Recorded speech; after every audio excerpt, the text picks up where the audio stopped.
s'explique. Tout s'explique. Tout s'explique. La rubrique immobilière avec Pascal Rable de Blue Immobilier SA. Vente, gérance et mise en valeur de votre bien immobilier. www.blueimmobilier.ch. Nous allons nous intéresser aujourd'hui aux travaux de rénovation que nous pouvons entreprendre lorsque nous sommes propriétaires et à quel moment il est judicieux de les faire. Pascal Rable, bonjour. Bonjour Pierre. Vous êtes directeur de l'agence Blue Immobilier SA. Lorsque l'on parle de rénovation immobilière, le terme est un petit peu large. Pouvez-vous nous expliquer quels sont les différents types de rénovation possibles ? Oui, alors pour commencer, vous avez les rénovations que l'on pourrait appeler rénovation de confort, entre guillemets. Ce serait par exemple remplacer de la moquette par du parquet, moderniser une salle de bain, remplacer une cuisine. Voilà, ce genre de travaux. En soi, alors c'est pas une urgence parce que tout est fonctionnel, mais c'est plutôt une question de goût et de bien-être. Après, vous avez les rénovations que l'on qualifiera de nécessaires. On parle ici, par exemple, de changer une chaudière qui serait défectueuse, remplacer une toiture qui a des problèmes d'étanchéité, etc. Ce sont donc des travaux à réaliser assez rapidement parce que l'utilisation de son bien immobilier peut être altérée. Troisièmement, vous avez les rénovations à économie d'énergie. Donc là encore, pour vous donner quelques exemples, ce serait le remplacement d'anciennes fenêtres ou l'installation d'une isolation périphérique.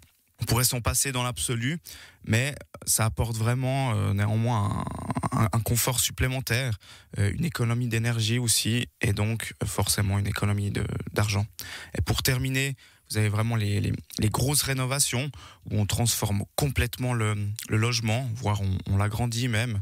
Mais là, on s'écarte un peu du sujet du jour parce qu'on assimilerait plutôt ça à des travaux à plus-value et pas vraiment à de la rénovation. Et à partir de quel moment il est pertinent d'entreprendre des travaux de rénovation ?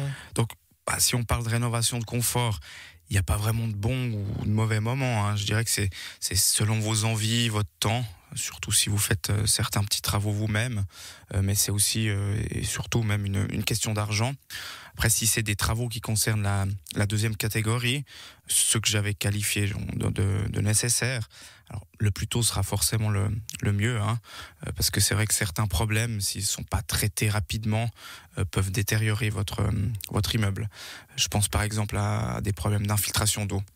Et pour terminer, tout ce qui concerne les travaux à économie d'énergie, alors là, ça demande une réflexion un peu plus poussée, parce que en fait, il y a plusieurs facteurs à prendre en compte, comme par exemple, quel est le bilan énergétique actuel de votre maison ?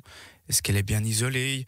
Est-ce que les équipements actuels sont efficients, hein, notamment le système de chauffage ?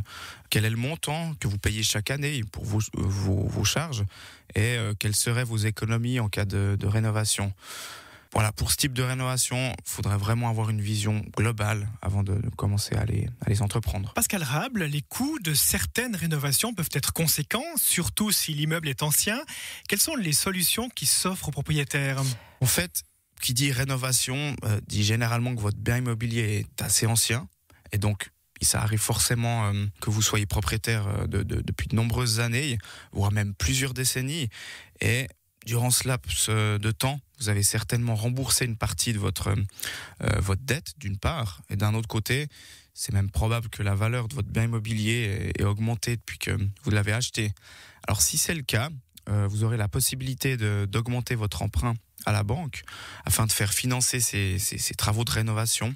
Et l'avantage de ce système, c'est que vous n'aurez souvent rien à sortir de votre poche, et même les intérêts supplémentaires que vous allez payer, ils devraient être largement compensés sur votre facture de chauffage à la fin de l'année, pour autant que vous ayez fait des travaux de rénovation qui soient faits dans ce sens, hein, bien sûr. Par ailleurs, existe-t-il des subventions lors de certaines rénovations ? Alors oui, tout à fait. Vous avez des subventions qui sont accordées pour les rénovations qui sont faites dans le but d'économiser de l'énergie à votre bâtiment, et forcément donc d'émettre moins de CO2.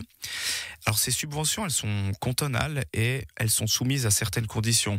Donc je vous invite à bien vous renseigner auprès d'un professionnel du métier ou de consulter le site du canton directement si vous voulez plus d'informations à ce sujet. Mais sans aller trop dans les détails, pour quel type de rénovation par exemple ces subventions sont-elles accordées ? Alors dans les grandes lignes, c'est l'installation d'une isolation périphérique, le changement d'un système de chauffage de l'immeuble pour l'installation d'un système plus écologique, comme la pompe à chaleur par exemple, l'installation de panneaux solaires, etc.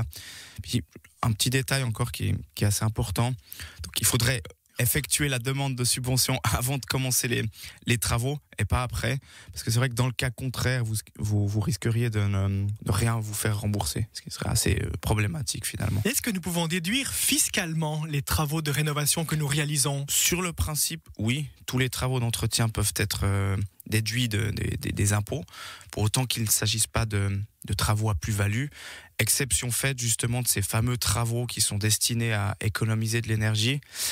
Et en fait, dans votre déclaration d'impôt, alors sous la rubrique immeuble, vous avez la possibilité de déduire de vos revenus tous vos frais d'entretien, que ce soit de manière forfaitaire, les années où vous n'avez pas fait beaucoup de travaux par exemple, ou de manière effective, les années où il y en a eu suffisamment, justement pour dépasser le montant forfaitaire. Et d'ailleurs, si vous prévoyez de faire de gros travaux de rénovation, il serait même parfois plus intéressant de les échelonner sur plusieurs années fiscales afin que ce soit encore plus avantageux pour vous. Et enfin, Pascal Rable, quelles sont les différences entre un appartement en PPE et une maison lorsque l'on parle de rénovation immobilière ? Donc du point de vue de la fiscalité, il n'y a pas vraiment de différence vis-à-vis ce que vous pouvez déduire. La seule exception finalement, c'est que dans un immeuble en PPE, les travaux qui sont réalisés sur les parties communes pourront seulement être déductibles à hauteur de votre quote-part dans l'immeuble, contrairement à une maison où il y a pas de partie commune, mais où tout vous appartient. En revanche, pour tout ce qui concerne les rénovations intérieures, vous pouvez quasiment tout faire, que ce soit un appartement ou une maison. Par exemple, changer les sols, la cuisine, la salle de bain, voilà, tous ces travaux intérieurs. Et vraiment, la grosse différence entre un appartement et une maison, c'est lorsque vous souhaitez faire des rénovations sur les parties communes. Dans la PPE, ça demandera que la majorité de l'immeuble soit d'accord de réaliser ces travaux, alors qu'avec une maison, finalement, c'est vous qui êtes seul propriétaire, donc vous faites ce que vous voulez. Merci Pascal Rable pour ces conseils. Je rappelle que vous êtes directeur de l'agence Blue Immobilier SA, blueimmobilier.ch. Belle journée. Merci, bonne journée à tous. La rubrique immobilière avec Pascal Rable de Blue Immobilier SA. Vente, gérance et mise en valeur de votre bien immobilier. www.blueimmobilier.ch